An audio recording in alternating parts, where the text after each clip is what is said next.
Keon Hee was once celebrated as a modern, influential figure in South Korea, admired for her poise and her ability to navigate the worlds of art, business and society with apparent ease.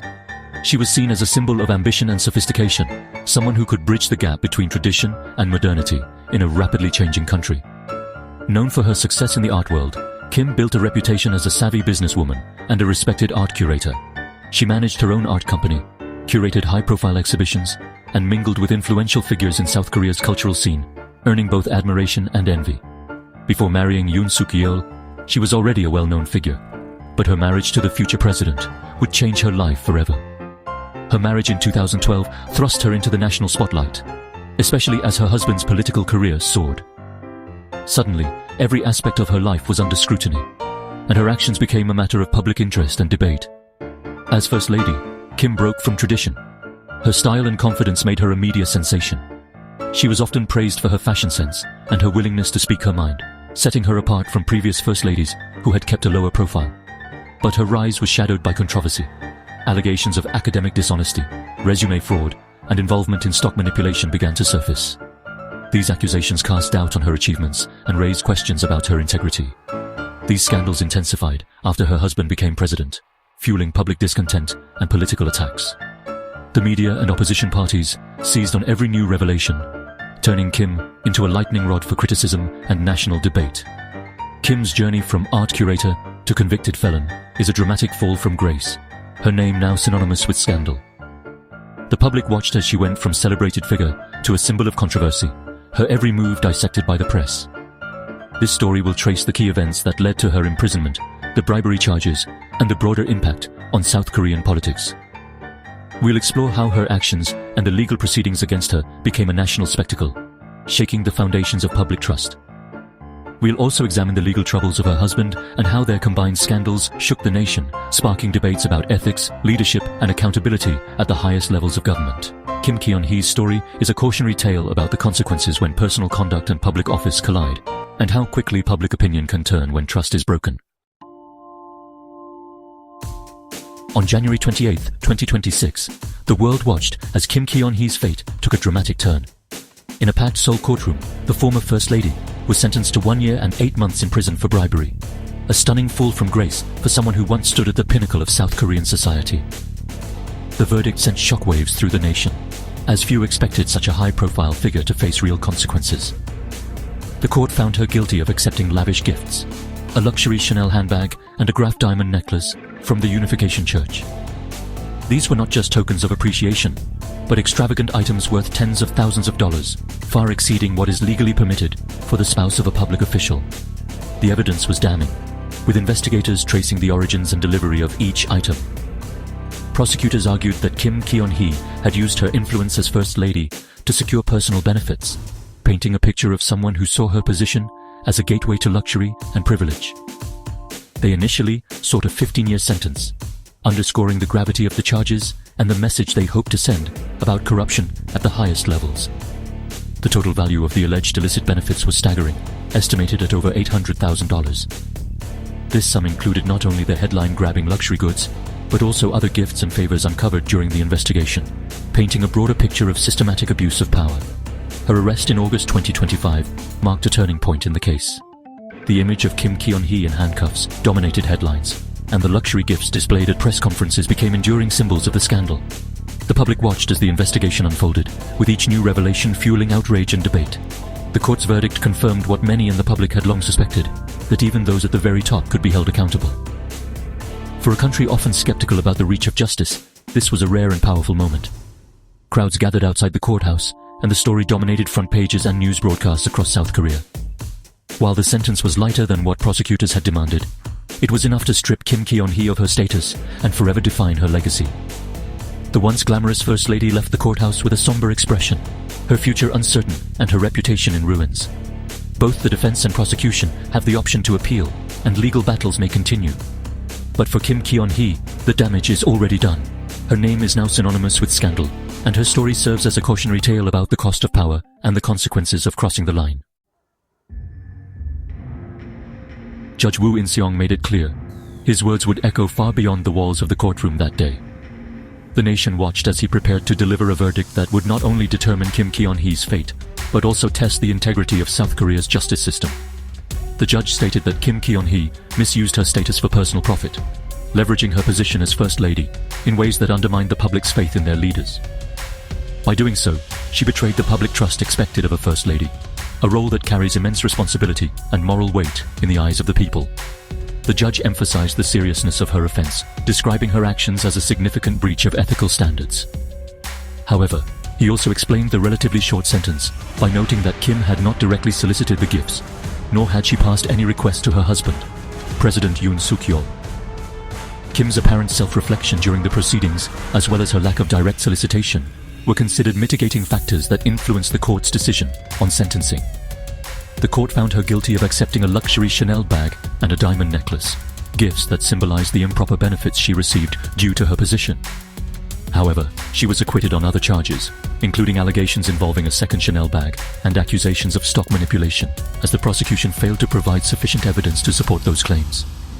Additionally, a charge related to free public opinion polls was dismissed entirely, as the statute of limitations had already expired, making prosecution impossible under South Korean law. The mixed verdict left both supporters and critics unsatisfied. Some saw it as a partial vindication for Kim, while others believed it represented incomplete justice and a missed opportunity to set a stronger precedent. While the bribery conviction was a major blow to her reputation, the acquittals on financial crimes complicated the narrative, fueling debate over whether the powerful are truly held to account. The outcome ensured that debate over her guilt and innocence would continue, with legal experts and the public alike questioning the boundaries of justice and privilege. Kim's trial became a national spectacle, drawing intense media scrutiny and highlighting the ongoing challenges of holding powerful figures accountable in South Korea's evolving democracy. The verdict marked a turning point in her legal journey, but it was clear that this was not the end of her troubles, both in the courts and in the court of public opinion.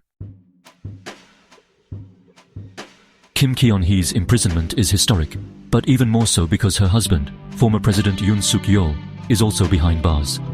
They are the first former presidential couple in South Korea to be jailed at the same time, a national shock. Yoon faces trial for insurrection after declaring martial law in 2024 and has already been sentenced to 5 years for defying detention and bypassing his cabinet. He faces 8 more criminal trials, painting a picture of a presidency mired in controversy. Their simultaneous downfall is a symbol of deep national shame and a crisis of confidence in the country's political system. The couple's legal troubles have shaken public trust and raised questions about the effectiveness of checks and balances. Once symbols of power, they now represent a cautionary tale of how far leaders can fall. Their saga marks a dark chapter in South Korean history.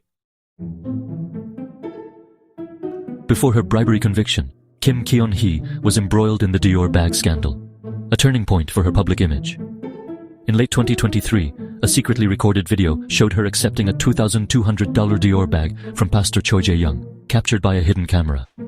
Though Kim protested, she didn't reject or return the gift, and the footage became damning evidence. The pastor claimed he wanted to expose her willingness to accept improper gifts, and the video was hard to refute. The scandal sent President Yoon's approval ratings plummeting and reinforced perceptions of corruption in the presidential office. Kim withdrew from public life, her absence a clear attempt to contain the fallout.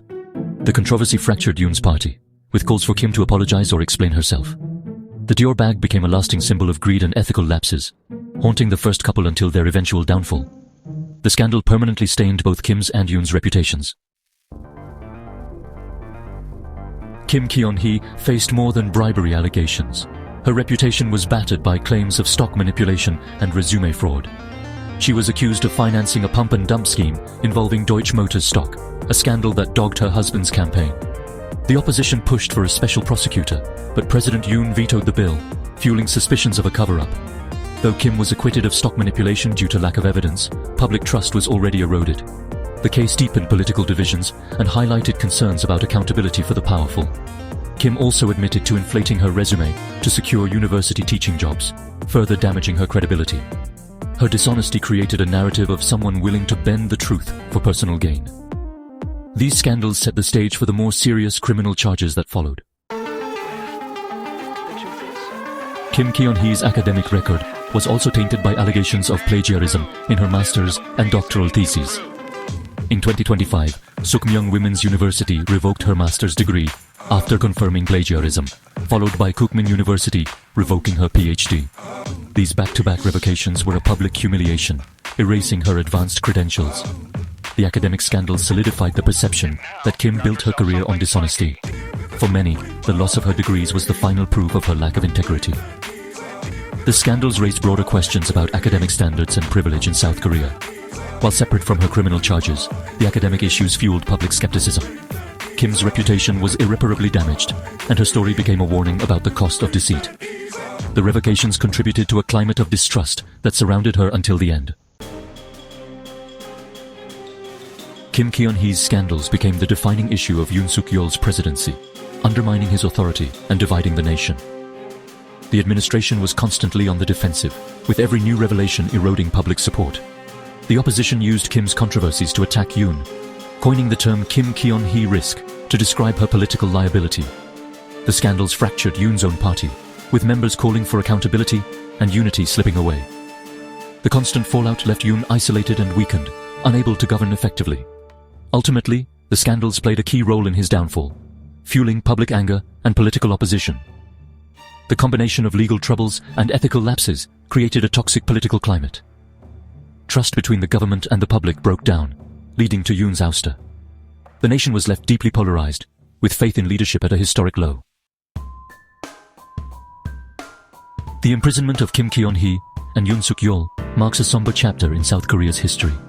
Kim's fall from grace is a cautionary tale about the dangers of unchecked power and the need for public integrity. Her legacy is defined by scandal, luxury gifts, revoked degrees, and a prison sentence.